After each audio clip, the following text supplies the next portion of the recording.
Buenos días a todos, a todas. Buenos días, buenas tardes, buenas noches, dependiendo a la hora que estén escuchando, viendo, poniendo atención o no a esto. Estamos iniciando el viaje de todas las semanas. Son las 7:11 en el norte del país. Es un día bastante despejado, aunque se pronosticaban lluvias y chubascos fuertes para el día de hoy. Allá a lo lejos veo algunas nubes aquí en la carretera en la República del Río Grande. Estamos escuchando el disco Blood Sugar Sex Magik de una de mis bandas favoritas, los Red Hot Chili Peppers, disco de 1991, primer disco que los Red Hot Chili Peppers grabarían con el señor Rick Rubin, el legendario productor de bandas como Slayer, Run DMC, LL Cool J, Danzig, que yo recuerde más o menos, The Cult. Son las bandas de alto nivel, alto octanaje, que han grabado con el señor Rick Rubin. Y bueno, decía Rick Rubin que ya le había puesto la mira a los Red Hot Chili Peppers desde la época en que tocaba Hillel Slovak la guitarra con ellos, pero que cuando los conoció se le hizo una banda muy peligrosa que podía estallar en cualquier momento. Rick Rubin esperó a que la banda madurara para decidirse a colaborar con ellos. Fue de los primeros discos originales. Tuve el anterior, el Mother's Milk, que lo produjo Michael Beinhorn. Y lo curioso es que estos dos discos ya eran con la alineación clásica de la banda, con Anthony Kiedis, con Flea, con el baterista Chad Smith, clon de Will Ferrell, y con John Frusciante, que muchos dicen que John Frusciante sería clave precisamente para la madurez y para que los Red Hot Chili Peppers se convirtieran en un monstruo musical y comercial ya en los 90s. Es el segundo disco con esta alineación, pero es muy distinto al Mother's Milk. El mismo Frusciante diría estar frustrado con el sonido de su guitarra en el Mother's Milk que les produjo Michael Beinhorn. Y bueno, en este disco digo que es de los primeros originales que tuve, porque tuve discos de los Red Hot Chili Peppers en esa época en que grabábamos cassettes en las grabadoras caseras y nos pasábamos copias de copias de copias de copias. Entonces los sonidos no eran muy nítidos, muy claros. Cuando ya escuchamos las versiones originales te quedabas sorprendido del detalle que se perdía en esas copias de copias de copias. Y bueno, tuve primero el Mother's Milk y luego tuve este Blood Sugar Sex Magik. Me voló la cabeza definitivamente la evolución, la madurez del grupo. Sí traían ahí algunas baladillas que como que no era lo mío. Sí, el sonido definitivamente era diferente a lo que había escuchado anteriormente. Seguían siendo funk, pero ya no eran tan clavados, tan metidos, y eran más tranquilos. La grabación de Rubin es definitivamente clave, extraordinaria para cambiar ahora sí que todo lo que eran los Red Hot Chili Peppers. Mi disco favorito de la banda sigue siendo este, Blood Sugar Sex Magik. Sigue siendo un gusto, un placer enorme. Sigue siendo un disfrute, un deleite gigantesco escuchar este disco. Me quedé ayer en la noche leyendo un libro del señor Seth Godin, un cuate que se dedica a escribir mucho sobre mercadotecnia. Lo empecé a leer ayer en la noche, estaba pequeño el libro, lo empecé a leer y lo terminé ayer mismo en la noche. No me pude dormir hasta terminarlo. Y bueno, es un libro, que habla sobre la mercadotecnia, de larga cola, como le llaman ahora. Voy a empezar explicando un poco con algunos ejemplos que tienen que ver con la música, que tienen que ver con mi persona, para tratar de explicar de manera adecuada el concepto de la larga cola en cuanto a temas de mercadotecnia, en cuanto a temas de mercado, en cuanto a temas de orientación a clientes. Recuerdo, y ya lo he platicado en otras ocasiones, cuando era niño, y no es que me esté repitiendo, sino que el ejemplo es útil. Cuando mi papá me llevaba, mis papás me llevaban a Julio Cepeda, una tienda de juguetes, una juguetería, la más grande que había o hay, no sé todavía, en Monterrey, y me decían: elige el que va a ser tu regalo de cumpleaños. Yo tenía más o menos en la mente, por la cantidad de comerciales enorme que había de juguetes en la televisión, tenía más o menos una idea de qué era lo que quería. Pero cuando llegaba a la tienda, Julio Cepeda es un monstruo. Yo llegué a ir a tiendas de Toys R Us en Estados Unidos y nada que ver, Toys R Us eran pequeñitos, Julio Cepeda era un monstruo. Eran pasillos y pasillos interminables de juguetes. En aquel tiempo unas exhibiciones hermosas de juguetes. Armaban ahí como que un playset, una escenografía, y ponían a los juguetes ahí ¿cómo se dirá? Protagonizando algunas escenas, dándote algunas ideas de cómo jugar con ellos. Entonces era algo extraordinario ir a Julio Cepeda. El detalle es que cuando te decían: escoge un regalo, un juguete para tu cumpleaños,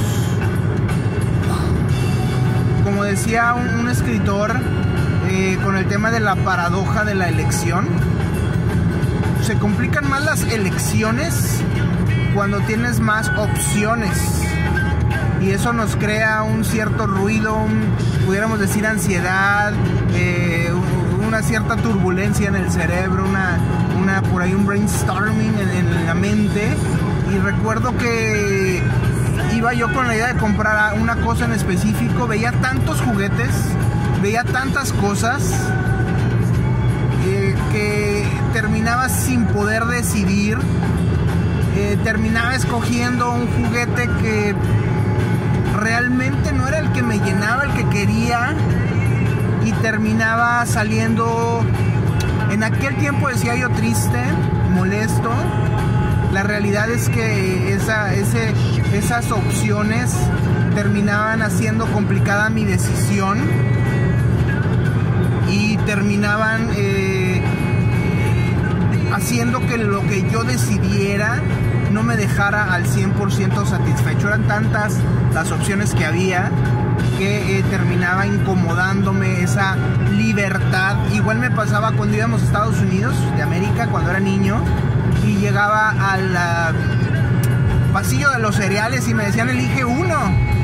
Aquí en México, en aquel tiempo, a finales de los 70s, principios de los 80s, la economía era muy cerrada y solamente había, me acuerdo, los famosos cornflakes, los del gallito, y había Maizoro, una marca que resulta que era de una empresa mexicana. Siempre había muchas, el gobierno tenía muchas empresas de todo tipo, y de todo lo que se vendía el gobierno tenía su par de marca de ellos. Entonces estaba cornflakes nada más, los de gallito, que sabían horribles porque no tenían azúcar, sabían a serrín, y estaban Maizoro, que sabían todavía más horribles. Igual me acuerdo que había jugos y había Jumex, que en aquel tiempo era una empresa de gobierno, controlada por el gobierno. Así de cerrada era la economía en aquel entonces, y así de pocas eran las opciones que tenía el consumidor en aquel entonces. Era fácil, llegabas y bueno, agarrabas una de dos y se acabó. Cuando voy a Estados Unidos la primera vez, y me dicen mis padres: elige un cereal, y veo todo un pasillo enorme. Me hice yo chiquito cuando vi ese pasillo, como en película de Stanley Kubrick, como en escena de película de Stanley Kubrick. Me hice pequeñito ante aquel enorme pasillo de cereales, y terminé agarrando lo primero que vi y saliéndome molesto porque dejé muchas otras opciones ahí. Me pasaba con los cómics. Aquí en México solo había el sorprendente Hombre Araña. Ibas a Estados Unidos y había de Thor, de Hulk, de Iron Man, los Avengers, Submariner, Fantastic Four, la madre y la chingada. Entonces agarraba un pinche cómic y salía bien encabronado, molesto, sumamente turbado de todas las opciones que había y que yo nada más tenía que, o nada más podía llevarme una. Decía, ¿cómo es posible? Malditos que hacen los cómics, malditos que venden tantos cereales, malditos que venden tantos juguetes, me quieren hacer la vida imposible. Y bueno, me sucedería ya más tarde con el tema de la música, cuando comienza internet, comienzan los blogs y los llamados charity blogs, que compartían música en línea de manera ilegal, obviamente. Subían los discos en formato MP3 y los descargabas. Y me decía la gente, es que eso es piratería, es que eso es ilegal, le estás haciendo un daño a las compañías, a la industria discográfica. Sí, es verdad, no voy a decir que no, pero la gran diferencia, el gran tema aquí es que esos discos yo no los podía conseguir en las tiendas de discos. Yo me gustaba mucho ir a las tiendas de discos, pasar horas revisando los anaqueles, viendo las portadas, viendo los nombres de los discos, de las canciones, de quién los producía, etcétera. Desde niño hacía eso en las tiendas de discos, pero no hallaba la música, los discos que yo quería, como en el caso de los Red Hot Chili Peppers. Me tocó encontrar el Mother's Milk y me tocó encontrar el Blood Sugar Sex Magic, pero en las tiendas de discos no encontrabas el primer disco de los Red Hot Chili Peppers que producía Andy Hill, de los Gang of Four, que era malísimo, por cierto. No estaba el Freaky Style, no estaba el de Uplift Mofo Party Pan, que era un super discazo, y todos esos los pude conseguir, los tenía en cassette pirata, y bueno, ya después los conseguí en esos charity blogs. Lo conseguí en el formato, en el MP3. Y bueno, a lo que voy es con el libro de Seth Godin. Dice, ya el pensar en vender en masa un producto ya es prácticamente algo del pasado. Ya no puedes pensar en la masa cuando el cliente, cuando el customer se ha vuelto tan individual, tan extraño y tan raro, que ya cada quien tiene gustos totalmente diferentes. Él habla precisamente de algo que ya se ha mencionado mucho: nos hemos convertido en tribus, y la ventaja es que internet nos permite algo que antes estábamos aislados, y bueno, ahora es más fácil contactar con esa tribu, con esa gente que tiene gustos similares, que tiene ideas similares, que tiene intereses o metas similares. Y habla que es complicado, más complicado sí, para las empresas que generan productos de consumo, que ya no solamente pueden tener un producto, ahora tienen que tener una gama amplia de productos. Ahora su ventaja competitiva es esa amplitud de productos. Y bueno, vemos lo que ha hecho, la facilidad que presta el mundo digital, el mundo de internet, precisamente a esa estrategia de cola larga. Es decir, antes la gente veía al consumidor como una campana de Gauss, y en el grueso, en lo más alto de la campana, esa era la masa, y esa era la mayoría de los consumidores, y al inicio tenías una cola pequeña y al final otra. Y ahora esa curva, esa campana se ha achatado y la cola es más larga. ¿Por qué? Porque vemos muchas personas con gustos diferentes, con gustos peculiares, con gustos particulares, que definitivamente vamos cambiando, vamos también siendo parte de esta transformación, de verdad, transformación verdadera, no como la que vende el gobierno de México, pero una transformación en nuestros gustos, en nuestra manera de consumir, y que manda una señal muy diferente a los creativos, a los productores, a los comercios, a las fábricas, a las tiendas. Y bueno, es un concepto que ya tiene un par de años, no es nuevo, pero que de alguna manera Godín lo explica de una manera muy clara, muy interesante. Me enganché, empecé a conectar con muchas ideas que ya traía. Estaré escribiendo sobre eso próximamente. Y bueno, básicamente ese es el tema de la cola larga en temas de costumbres del consumidor, de maneras de consumir, de maneras de vender. Y es algo que lo estamos viendo no solamente en temas de mercadotecnia, lo estamos viendo en temas de política, lo estamos viendo en muchos otros temas. Y definitivamente la presencia del individuo cada vez más peculiar, más particular, más raro, más extraño, se está haciendo sentir y está tomando fuerza en el mundo actual.